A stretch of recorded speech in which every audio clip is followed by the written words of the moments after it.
Okay, good afternoon, everyone.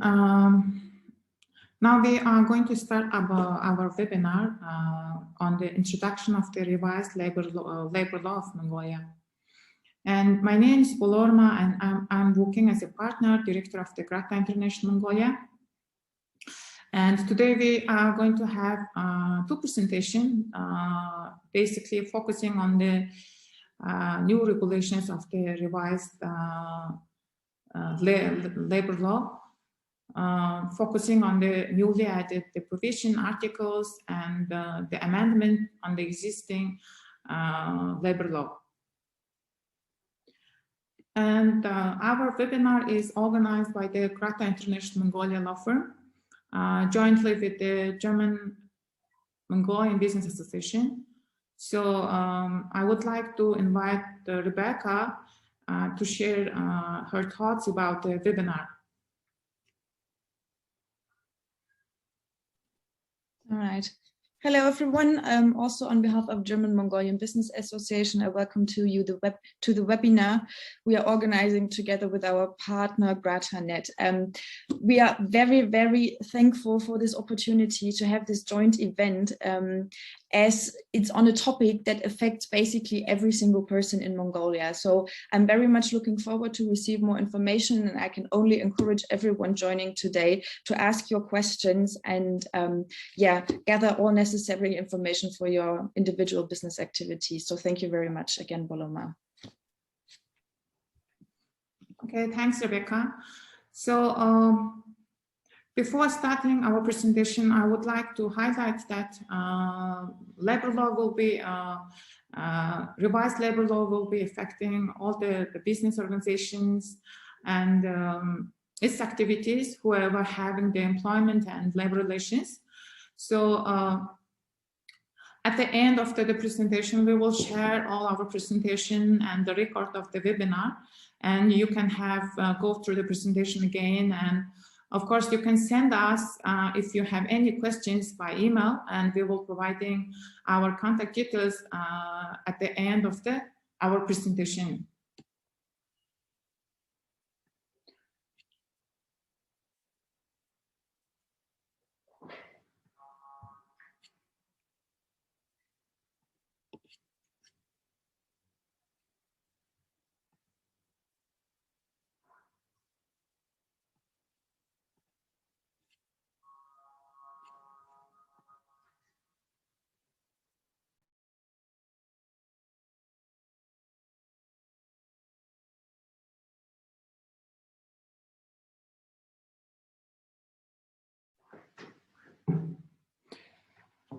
Now I'm going to, before starting my presentation, we will have two presentations. Myself will be presenting the first presentation, and Boyan Jaral, the second speaker, the lawyer of the GRATA International Mongolia, she will be covering second presentation. And as mentioned before, we will basically focusing on the newly added the regulations of the revised labor code and the amended provisions of the labor code.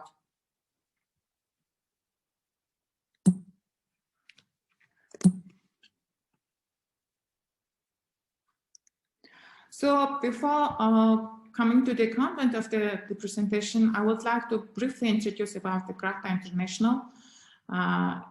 International law firm. And GRATA International Mongolia is the Mongolian office of the GRATA International, and it has 29 years of the experience to providing legal services to its local and foreign clients. And the GRATA International has offices and representatives in 20 countries, and over 250 legal and non-legal professionals are providing legal services to our clients. So one of the advantage of the GRATA International is we are one of the strongest law firm networks in Central Asia and Eastern Europe. And the advantage of having service from the GRATA International is if you approach one of our offices, you can have legal services in a number of the different countries, jurisdictions. And we offer qualitative legal services at a competitive and reasonable price range. And GRATA International is recognized and ranked number of the independent law firm ranking agencies and organizations such as Chambers and Partners, Legal 500, and the Lawyers, etc. Shown on the map, GRATA International had a number of the offices in Central Asia, including Mongolia and Russia, and also the GRATA International has offices in Turkey, representatives in Germany, UK, US, and Switzerland. So now I'm coming to the content of my presentation. So I will be covering what are the preconditions to adopt the revised labor law and the framework of the new revised law and new regulations on the fundamental principles and rights actually included in the revised labor law. Then we will be discussing the employment relations, which is actually quite differently regulated by revised labor law. And then we will come to discuss the new types of the employment agreement, what are the additional terms needs to be included in the labor agreement, and other provisions which is changed under revised labor law. And the last part will be the conclusion of the presentation.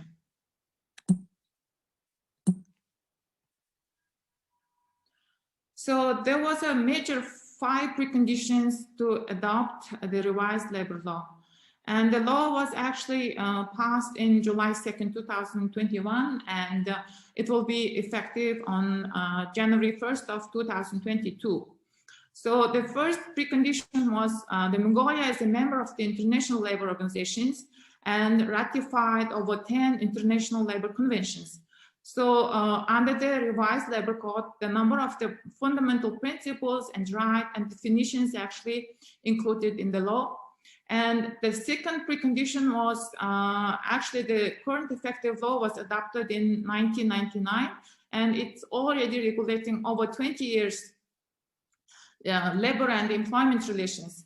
So actually in the labor market, there is a number of the different labor relations arising. And as you know, that because of the COVID-19, for example, that all the companies, organizations needs to allow its employee to work remotely or from home for safety reasons. So because of this kind of new labor relations requires the regulation. And thirdly, under the current law, there is a lack of specific regulations on state supervision of the employment relations. So some improvements and more accurate regulations required on this area. And also under the statistics of the court decisions, over 40% of the civil cases, it relates to the labor disputes. So actually it's required that, you know, labor disputes needs to get settled in the first instance before going to the court. So under the revised labor law, there's a number of the new procedures and mechanisms introduced on resettling the labor disputes. And the final precondition was like, for some sectors, the employment relation actually starts without entering the written employment agreement. So it actually leads to the breach and violation of the employee rights. So it was also one of the preconditions. So comparing to the framework, the scope of the law of the revised labor law, the scope has broadened.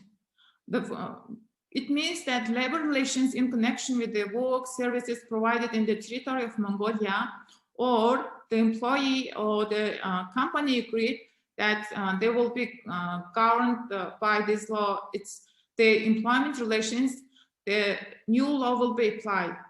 So under the scope of the employment labor law, like self-employed persons, herders, members of the partnership and cooperatives, interns, and apprentices who are working, seeking jobs, and acquiring qualification in official and non-official economic sectors will be under the new revised labor law.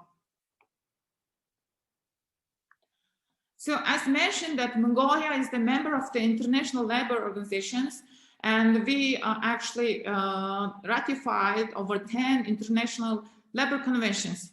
So the Mongolia is obliged actually to comply, it's a local law, with the international conventions. So within the scope of this area, there is a number of the fundamental principles actually added in the labor law in order to protect the rights of the employee and employer. So as shown on the slides, we are going to discuss 5 of the fundamental principles and rights one by one on our presentation. So the first principle is non-discrimination. So actually under the current legislation, there are already some regulation on the non-discrimination. And as shown on the slide, there is a number of the criteria will be shown on the green circles is newly added on the under the revised labor law. So any kind of the discrimination restricting the rights and preference shall be prohibited. So you know, discrimination by the pregnancy, trade union membership, appearances, disability is strictly prohibited in the workplace. And the discrimination can be in direct or indirect ways. So it means like for the direct kind of discrimination means any decision and actions which leads to the discrimination will be the form of the direct discrimination, and indirect way of the discrimination will be like in any decision actions which actually leads to the unequal condition and opportunity to the employees. However, there is a 2 kind of actions will not be considered as a discrimination. The first one is any distinction and restriction of the rights and preference established based on the features of the work duty, and secondly, special protection measures and support for the certain groups of the employees. Those actions will not be considered as a discrimination.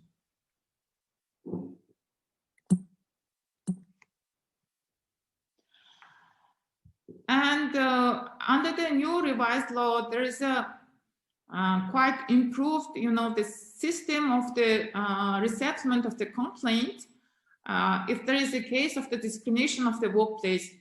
So individual employees and employer representative can file a complaint to the senior officer of the company, NGO, trade union, labor dispute resolution body, and labor inspection body, Human Rights Commission, and to the court.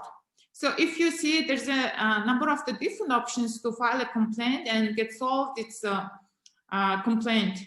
So we see that it's quite improved kind of mechanism to settle its complaint and protect its right.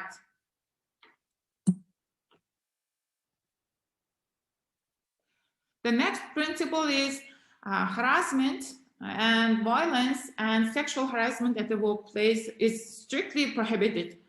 So harassment and violence can be verbal, physical, electronic, and other forms. And the type and of the harassment can be to commit or threaten to commit violence against the health of the others by beating and hitting, and also verbal bully. Humiliation will be also considered as a harassment. And about the sexual harassment, the expression of this sexual desires verbally, physically, and in any other forms against one's the will, or threatening, insisting, or offering the reward or worsen economic condition of the employee, like by changing position or reducing the salary, or in any other ways in exchange for the sexual intercourse, will be considered as a sexual harassment. So this kind of action is prohibited at the workplace. And if there is any such cases, you know, the employee needs to actually get settled this complaint. And by introducing this new principles, the employer has new kind of obligations to add a procedure on the prevention and elimination of the harassment, violence in the workplace, as well as dispute resettlement procedures needs to be added in internal labor policy or the procedures. And also it's obliged the employer to place information on the name of the complaint, recipient department and officer, and contact details in an area visible to all of the employees.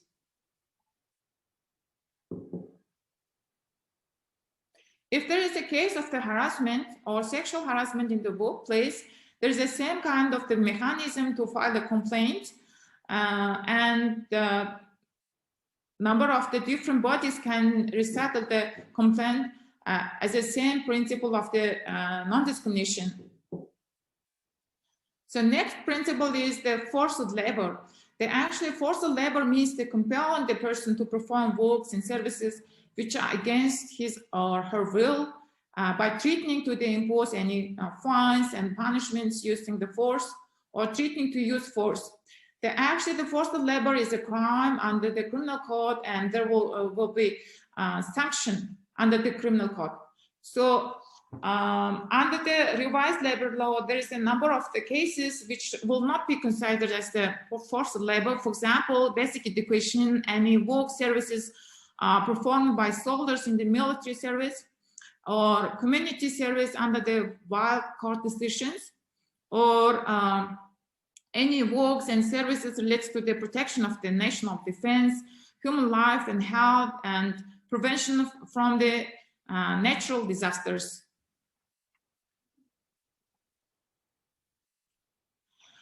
Also, the restriction on using collateral is newly added principles in the labor law. So for the employers and for the employee, it's prohibited to pledge the money, property, and original copy of the personal documents like identification card, passport, and education documents and certificates of the properties.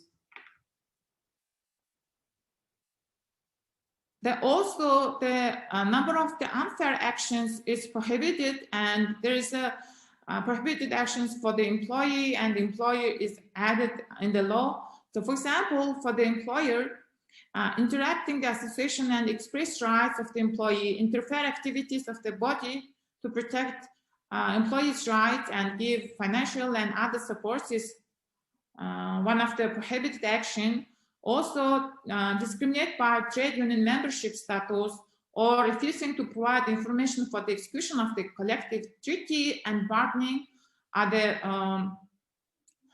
actions is prohibited by the employee. And for the employee, they cannot demand from the company or convince the requirements to the employee, which leads to the discrimination. And having the financial support from the employer, the preconditions of doing collective bargaining and resolve the labor disputes. So this kind of actions is prohibited for the employee. Now we're coming to the section relates to the employment relations. So comparing to the current legislation, the commencement of the employment is differently regulated. So regardless whether the written employment agreement is executed or not, if the employee started performing the assigned duties of the company, it will be considered as the commencement of the employment. However, the written employment agreement still needs to be executed, and within 10 business days from the beginning of the performance of their duties, the employment agreement needs to be executed in written form. And as you know that there is a main 4 conditions needs to be agreed in the employment agreement in order to be keep the employment agreement as effective. And under the revised law, one additional main condition added. This one is the location of the workplace needs to be stated in the agreement. And there's a number of the different type of employment agreements actually introduced under the revised law. So for indefinite period, employment agreement can be executed with the term. For example, for the apprenticeship, for the seasonal work and hiring instead of the retaining employees, and for temporary positions, the employment agreement can be executed with the term. So coming to the new types of the employment agreement introduced to the revised labor law, the first employment agreement is apprenticeship. This type of the agreement will be for the work experience and skills needs to be obtained by the apprentices, and apprentice can work with the experienced employee in order to learn and train some new skills, and the term of the agreement can be up to 3 months. And in case of the apprentice want to have more specialized certain skills, the term of the agreement can be 3 years, and the base salary of the apprentices should not be less than 70% of the base salary of the full-time employee who's performing the same type of the work. And second type of the employment agreement is internship. So this type of the employment agreement will be between the employer, intern, and training institute. So the term of the agreement can be up to 3 years, and the salary will not be less than the minimum wage. Also, the employment agreement with the probationary period, it can be like for employee, for checking the whether the qualification of the employees meets the job requirements. However, like one-time seasonal work, or for the retained employees placement, and for a temporary position, provisional employment agreement cannot be executed. And another type of the employment agreement is with the special conditions. For example, the owner or the shareholder of the company wants to sign its person to work in the company. This type of the agreement can be executed. And also for this executive level of the business entity, like which requires some special qualification and skills, this kind of employment agreement can be executed. Under this agreement, the performance appraisal procedures, the incentives, and profit allocation to the employee needs to be agreed.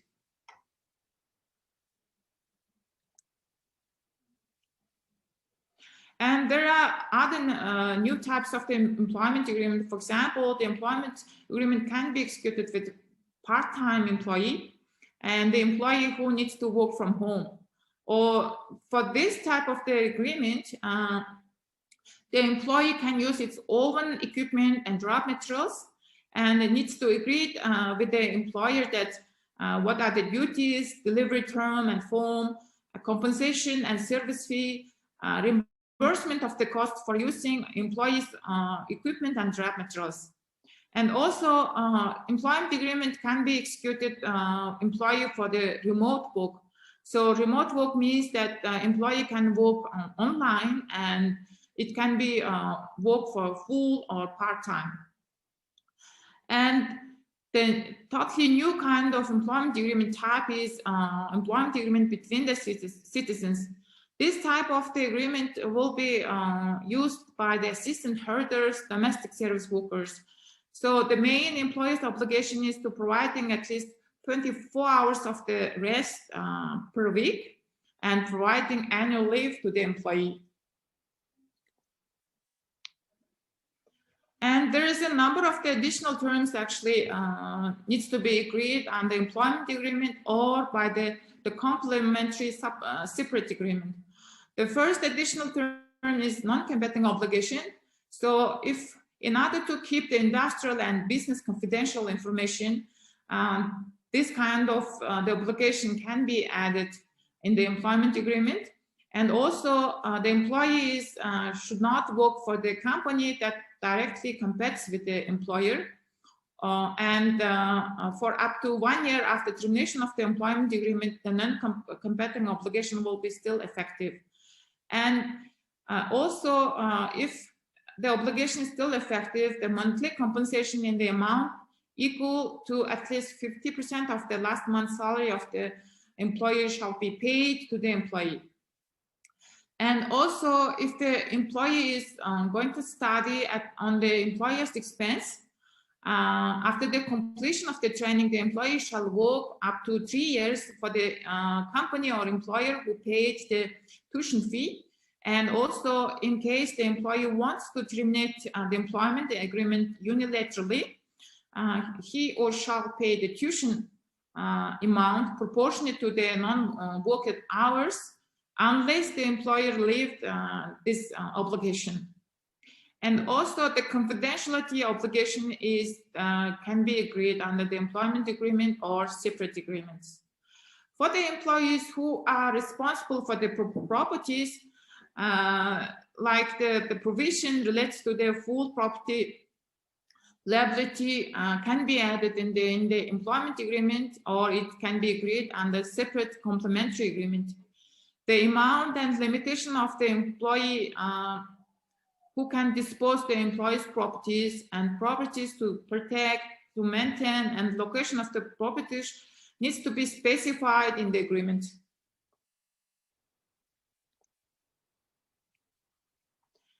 And newly added, the obligation of the employer is the data protection of the employee. So the employer needs to approve the procedure to collect, process, and storage and use of employees' data, and also place that procedure and its amendment in an area visible to all employees. And if required, the employees, the personal data can be provided by the employer for free of charge. However, the collection, processing, storage of data relates to the personal privacy or the membership in the political party, public organization, and trade union shall be prohibited unless there is a provided by the law. And also, a new type of the labor supply agreement is regulated under revised labor law. So, but there should be some legal grounds stated in the law. For example, the company need to hire the temporary work up to 6 months, or there is a case of the force majeure or natural disasters, or there is some unforeseen obstacles which are going to affect the normal operation of the company and business entities. They need to hire employees under the labor supply agreement. However, there's a limitation of the percentage of the total employees will apply for this type of the relations. So 30% will be like total number of the employees who will be like supplied and the labor supply agreement.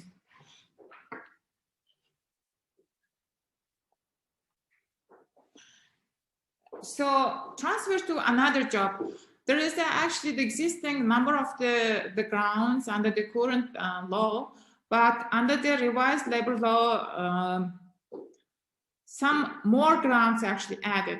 So for example, transfer to the job that doesn't adversely affect the employee's health until the employee's work abilities is restored on basis of the decision of the Medical and Labor Inspection Commission, or transfer of the employee who is under the protection of the witness and victim to another job for a period specified in the decision of the competent authority, and transfer to another job in the same degree as agreed with the employee. In these cases,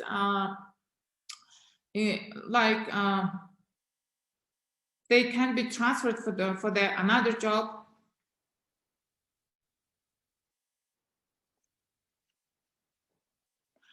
And job rotation related the clauses is actually newly added, and there is a number of the grounds actually stated in the labor law. For example, in order to balance the workload and to prepare and retrain for the specific jobs, and to provide for the skills to perform multiple positions, actually the employee can be rotated within the company or within the department. And the rotation period will be up to 3 years. And of course, the rotation can be done with the consent of the employee. And job retention, job and position rotation, the clauses is actually existing under the current labor law, but you know, under the revised law, there is a number of the new grants added. So, for example, if the employee is enlisted in military service and transferred to another job temporarily, or attending the training for a period agreed by the employee, and employee having the personal leave for a period of the leave, the company and the employer needs to retain the job or position of the employee. And restating to the former position grounds actually amended under the revised law. So if there is a valid decision on the restatement by Labor Dispute Commission and three-party Labor Dispute Commission on its home and district or the court, or the job position was actually eliminated, but it's actually restored by the company within 3 months, and the employees applied within 1 month period from the such creation, the company is obliged to restate the former position and needs to hire the employee. And the grounds of the termination of the employment actually amended. So, for example, the employee is defined as to be incompetent for his position in terms of the profession, qualifications, skills, and performance. The company and the employer needs to give some time to improve his profession and performance. And after that, if the employee is not get improved, then actually the employee can initiate the termination of the employment. And employee is defined to be incapable of his or job in terms of the health by the medical and labor inspection commissions, or there is no other job to transfer, and the employee with disability is still unable to work regardless the provision of the necessary equipment, the termination can be initiated by the employee. And also employee is found to be forged providing documents which proving his education, qualification, then it will be like one of the grounds to terminate the employment. And next, newly regulated, the clause relates to the redundancy is actually more like definition of the redundancy will be defined by the percentage of the total employees. So for example, if the company has 10 to 50 employees and it's going to terminate the employment 5% or 5 or more percent of its total employees, it will be considered as a redundancy within 90 days. And if the company have 51 to 499 employees, and it's going to terminate the employees of the 10% or 10 or more percent of the employees within 90 days, it will be also considered as a redundancy. So in case of the redundancy, each employee will have the written notes before the 30 days from the date of the termination.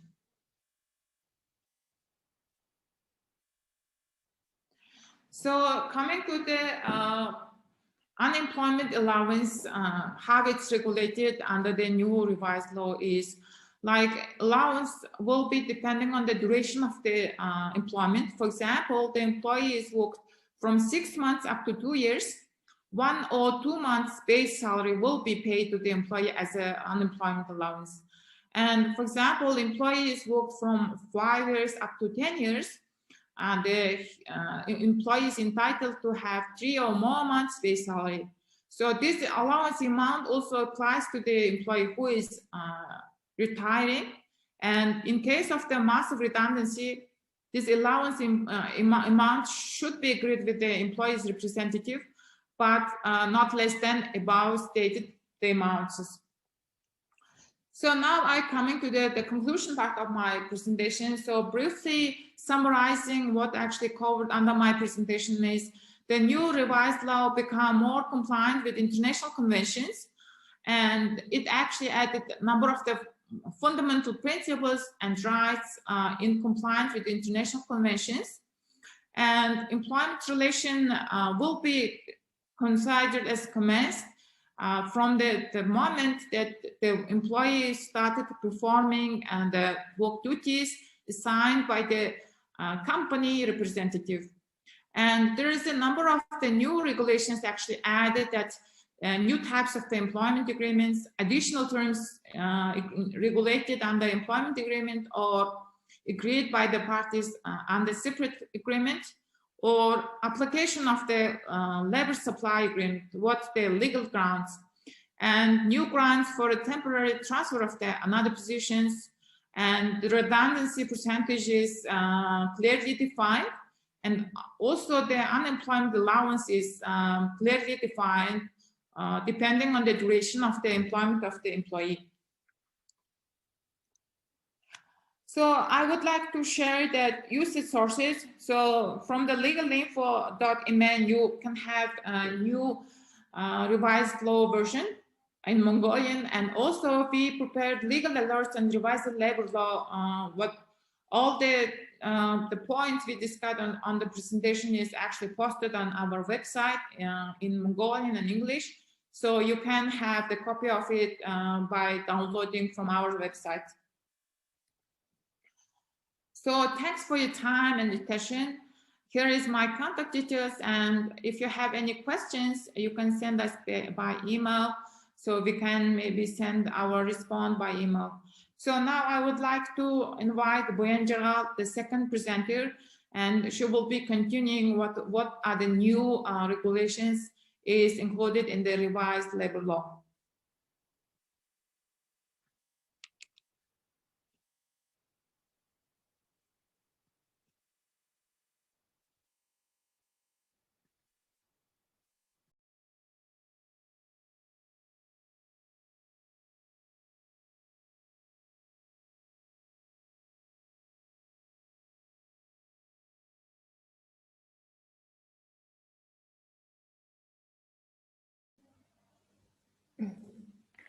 Okay.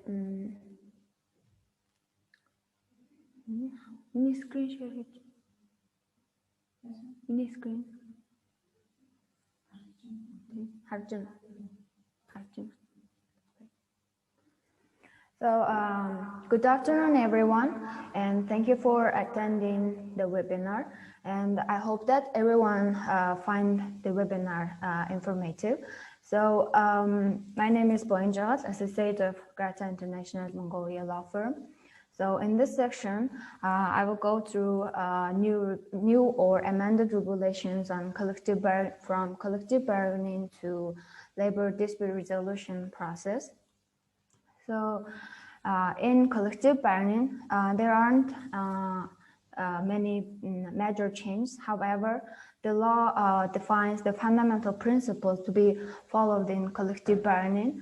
For example, the law mandates parties to be willful to reach an agreement through constructive dialogue and mutual understanding. The law also mandates each party to exchange necessary information, as well as obliges government organizations to provide information that may be useful for the collective bargaining. And one of the most important principles in collective bargaining defined in the new law is to taking into account of gender ratio in composition of representative board.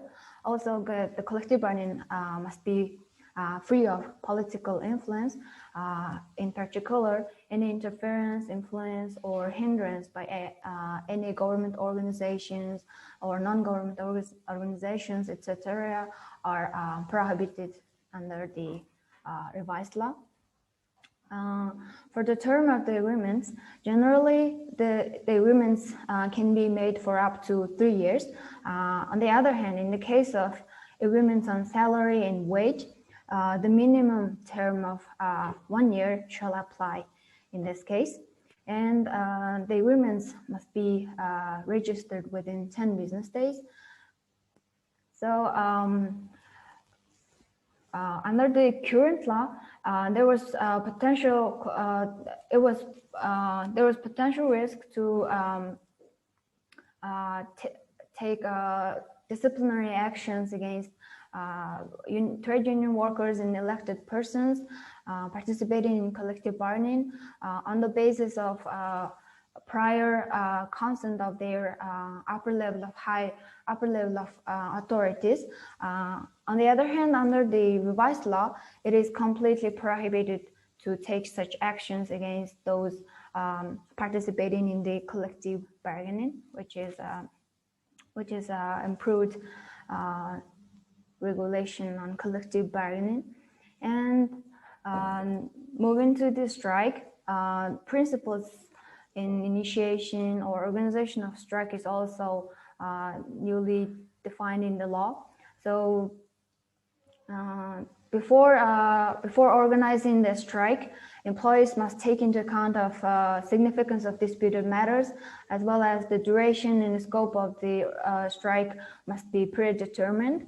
As well, the law mandates strike to be the last action after making every effort to negotiate. And also the law mandates strikers to resume normal activities immediately after the end of the strike. And there are also several new grounds to initiate and organize a strike. In particular, if the employer fails to initiate collective bargaining within the period established under the law, or if the collective bargaining becomes stagnant due to the employer's fault, or employer or the representative refuse to participate in mediation or arbitration process, or if the dispute cannot be settled at the mediation stage, employees are entitled to initiate and organize a strike. Moreover, if the collective agreement or collective bargaining agreement on the disputed matters are made, or if trade union that organized the strike initiated strike to end the strike can be ended. And during the strike, employers are prohibited to temporarily hire external employees in the workplace of strikers. And also, employers cannot hinder the right to work of employees who are not on strike. On the other hand, employers can lock out the workplace entirely or partially if they consider that employees' demand is not acceptable. And further, strikes or lockouts during conciliation, mediation, or arbitration process are prohibited, and otherwise they will be considered as unlawful. So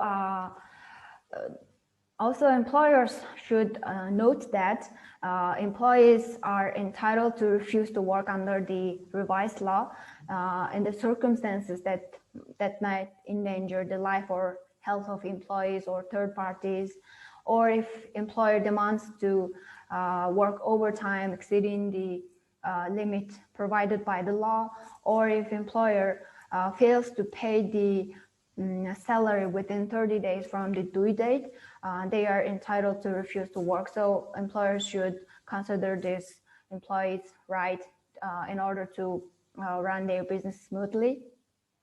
And also should note that it is prohibited to impose labor disciplinary sanctions in connection with this refusal to work.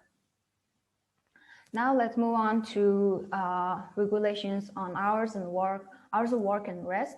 So under the current law, persons between 16 to 17 could work for up to 36 hours per week. However, under the revised law, it is reduced to 30 hours for all persons under 18.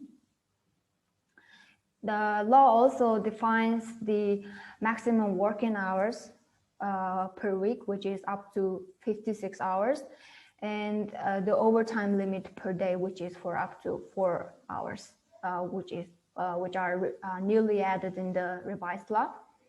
And there are also some new regulations on shift work hours and night hours. In this case, employers are obliged to notify about the shift hours and schedule at least 48 hours prior to the start of such shift work. And hours exceeding 40 hours per week must be paid 1.5 times higher than the employee's average salary. For night hours, employers must provide rest for the employees who work during the nighttime, and also employers should provide preventive medical examination at their own expense for full-time night shift employees. And for nighttime work for pregnant women and employees with children under 3, if they agreed to work, employer can let them work. Otherwise, it is prohibited for letting them work during the nighttime. And further, there's a new regulation of on-call hours. So this on-call hours is a period when employee is made to wait being available to work on call outside normal business hours at the agreed location and time. And in this case, employee is entitled to additional payment in the amount not less than 50% of employee's base salary if the employee waited at the location determined by the employer. In other cases,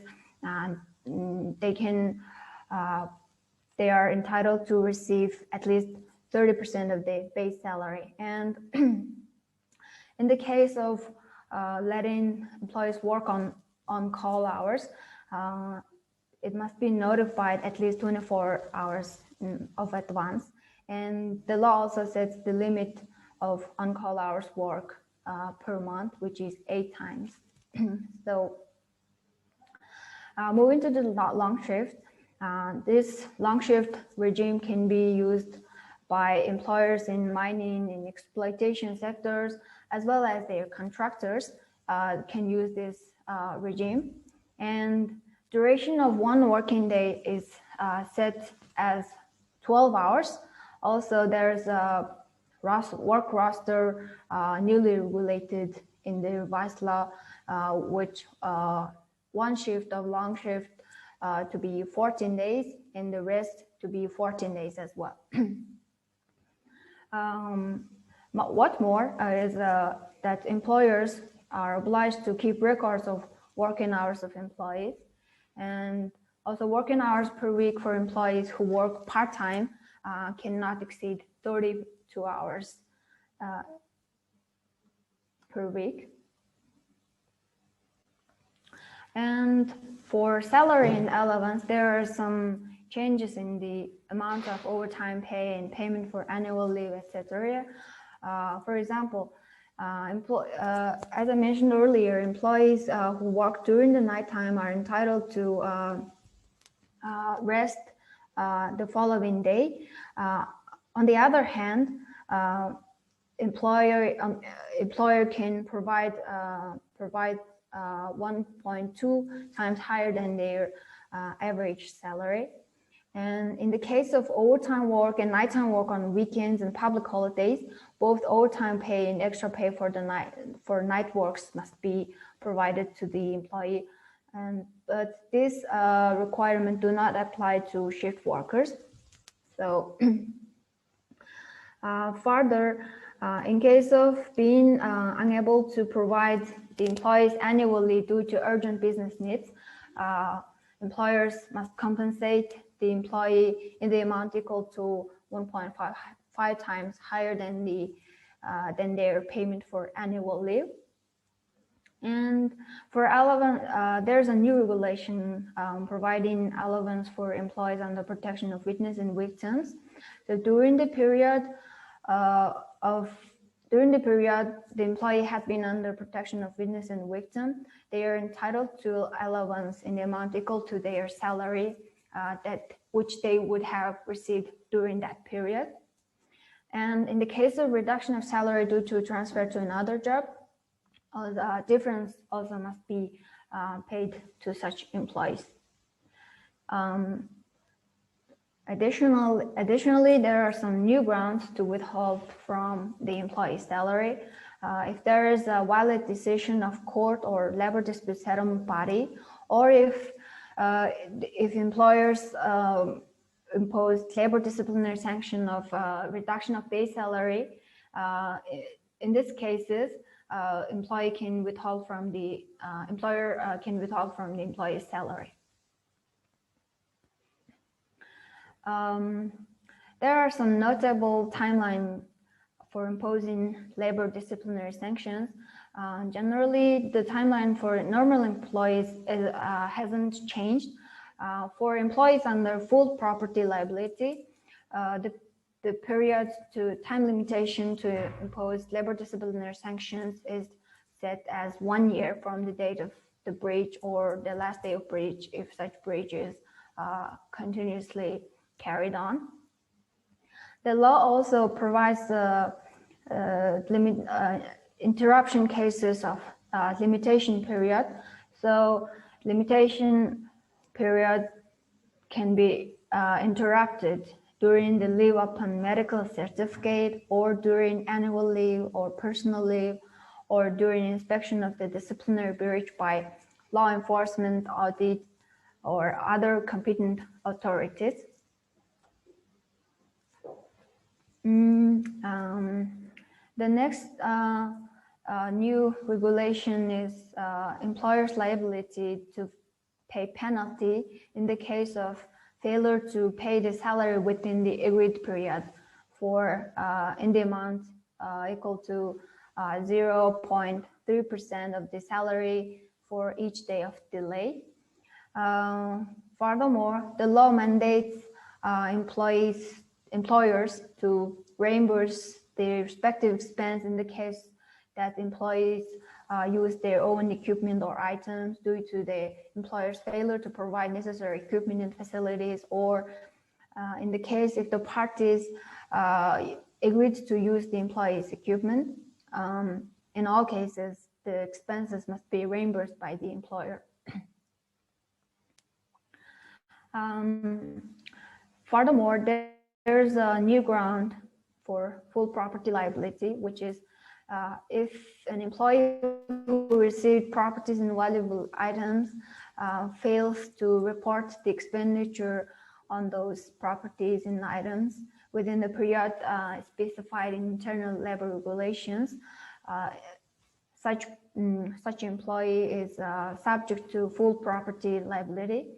The law also mandates employers to investigate the situation before imposing sanctions. This includes that employers first can demand written explanation from the employee. Otherwise, if employee do not provide such explanation, employers can record it in writing. Furthermore, parties also can mutually agree on partial payment by the employee, and in case of termination of employment relation, compensation for property damage can be satisfied by court proceedings. And also, the law permits employees to replace the property with items of the same or similar quality, or repair the property.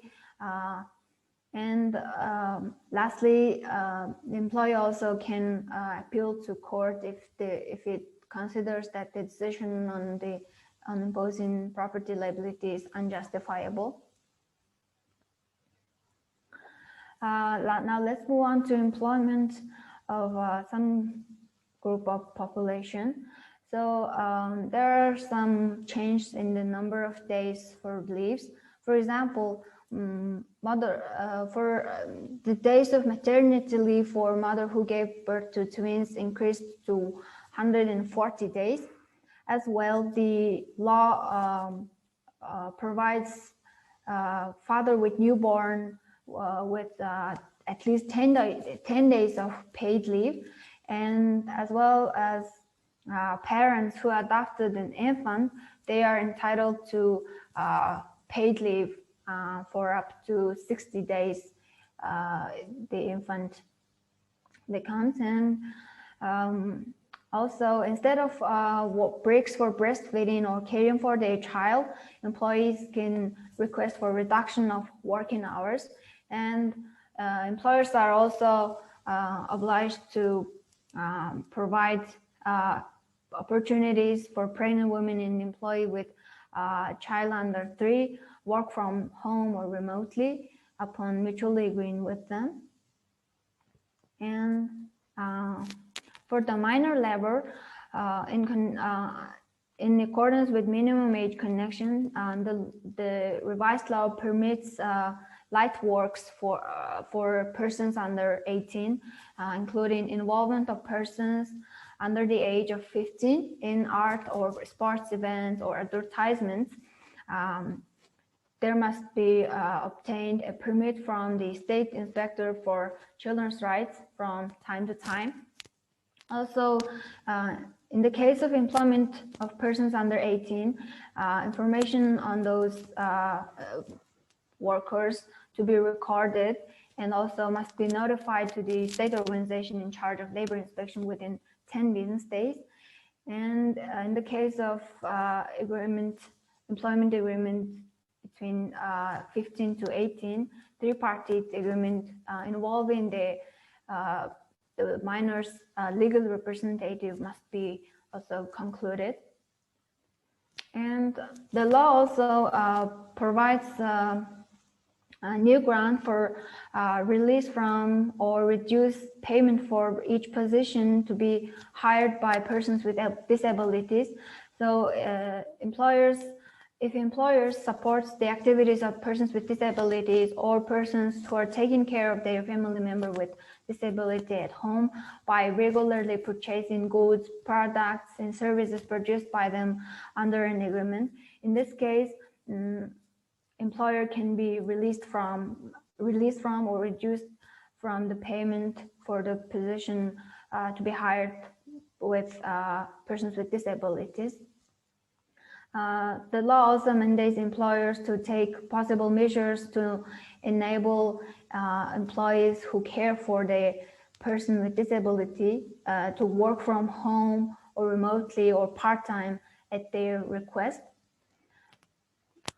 Now let's move on to new regulation on labor dispute resolution process. So under the revised law, labor dispute is categorized into 2 types, including labor interest disputes and labor rights disputes. So labor interest disputes are disagreements in connection with collective bargaining and conclusion or amendments of all kinds of collective or collective bargaining agreements and amendment of employment agreements, etc. On the other hand, labor rights disputes is disagreement in connection with implementation and interpretation of those labor legislation or collective agreements or employment agreements and internal labor regulations. So for labor interest disputes, the law mandates both parties to seek mutual agreement in the first instance before proceeding to court or any other proceedings. So if they cannot reach any agreement, one of the parties can send their written offer to undergo mediation process. If the offer is denied, employees are entitled to start strike action. On the other hand, if the other party accepts the notice, they must be notified within 3 business days, and mediation will be commenced within 3 business days and settled within 10 business days in total. Further, if the parties cannot reach an agreement on the labor mediator, or if the other party do not provide any response regarding the offer, the party who made an offer can request for appointment of labor mediator to a province or capital city or district organization in charge of labor issues, and the mediator will be appointed within 3 business days and commenced and settled within 10 business days.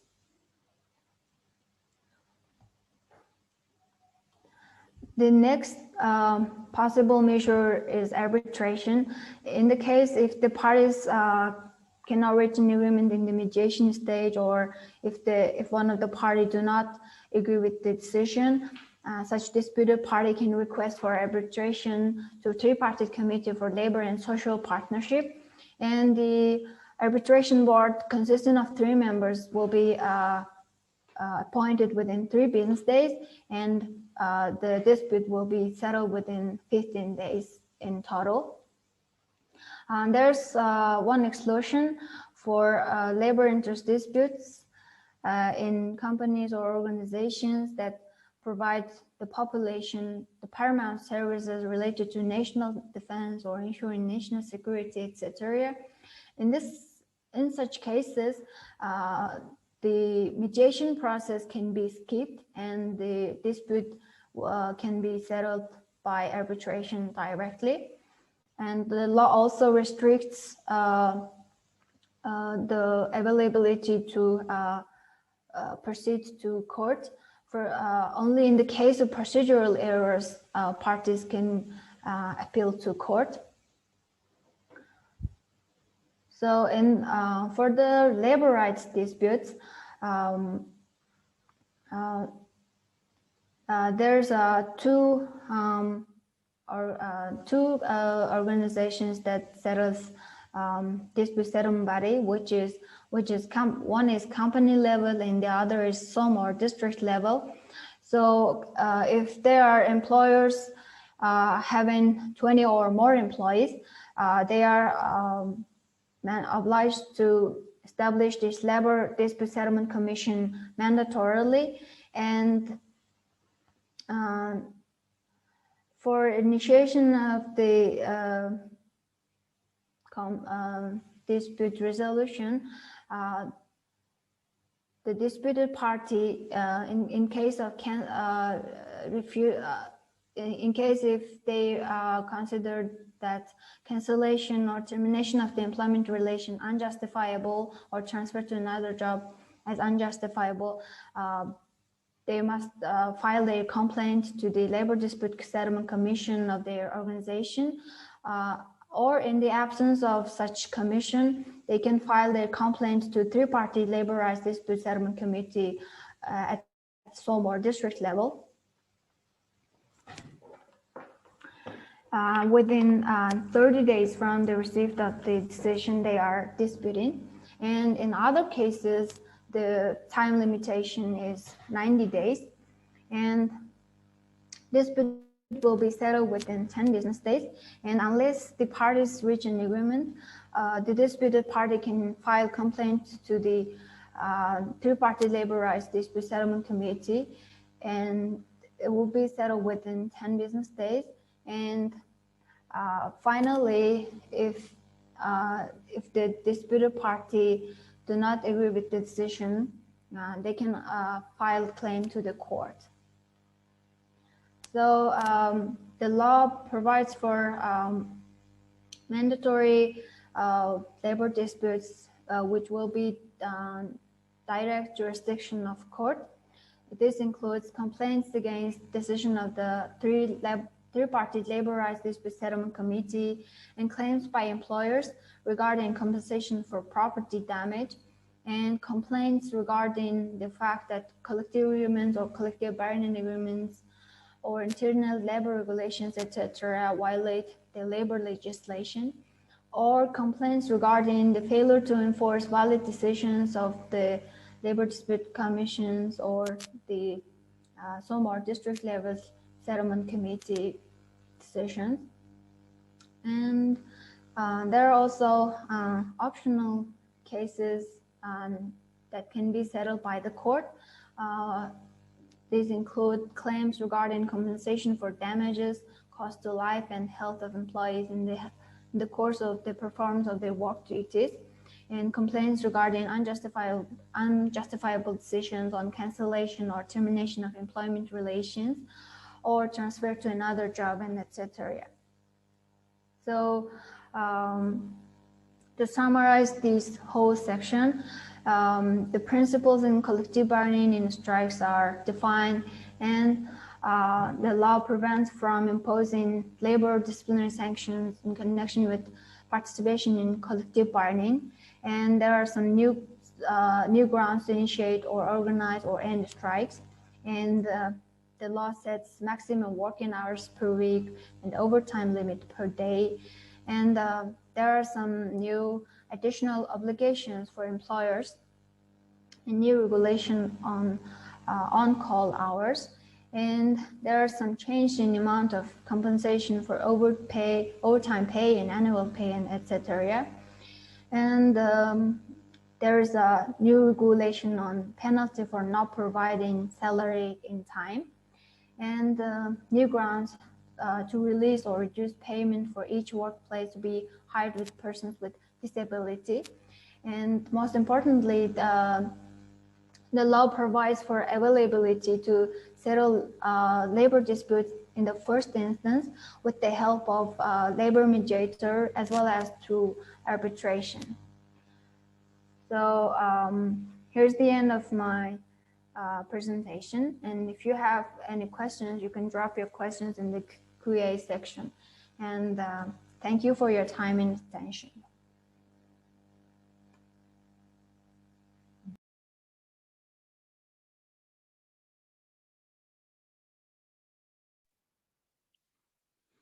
Okay, thanks for Boyan for her presentation. So on a question and answer box, we have one question relates to the, is there any new regulation relates to the shift book, like for 24 hours on and 48 hours off? So regarding that, there is actually the new articles on the weekly, the permitted maximum hour time, and this regulation will apply for that. And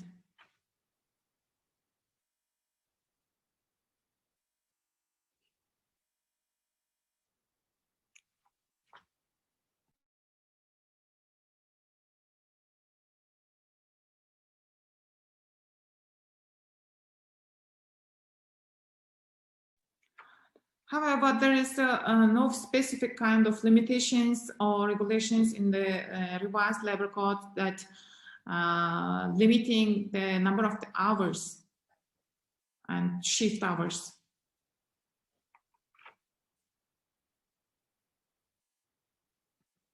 So thank you for your time and attention. So our marketing team will be sharing our presentation and the record of the webinar for your follow-up questions. And if you have the questions, you can also send us the email, and we try to actually focusing the main amendments and new clauses which will be affecting all the companies and business activities by the revised labor law become effective. So this will be the end of our webinar, and thanks for your attention, and we will contact you by email.